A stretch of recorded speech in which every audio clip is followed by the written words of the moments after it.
Yo, what's up mga bro? Short video lang, mabilisan lang to. As you can see, gumawa tayo ng sleeve ulit, tinorno natin. Tapos, punta tayo sa deck dahil nandoon sa forward, another project na naman, nagleaking yung ating hydraulic pipe windlass. So, ang ginawa ko, nilagyan ko lang siya ng bibil, tapos babaluktutin lang natin siya ng manual para hindi na tayo mag-bender. Kasi hindi kakayanin ng benders yan, yung pipe na yan, kasi schedule 160, nakita nyo naman yung kapal. So, ang ginawa natin, pinagbabawal na teknik ni Kuya, yan, ginamitan natin siya 2018, tapos ikalso mo lang dyan, baluktutin mo, tapos lagyan mo lang siya ng bikat. Makikita nyo naman sa video natin na naglagay tayo ng bikat.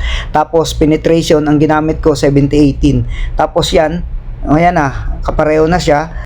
Bikat ulit sa dulo para sa penetration ng hinang. Naglagay na tayo ng sleeve, tapos i-welding na natin. Tapos hindi na tayo naglagay ng sleeve doon, diretso na tayo sa doubler, yung pinaka dead end niya sa bulkhead para diretso swabe. Yan na, tapos na. Maraming salamat sa panonood nyo. Sana may tutunan kayo. God bless you sa inyo lahat. Ingat sa mga trabaho nyo, pwede nyo gayahin. Kung gusto nyo, nasa sa inyo ng discard.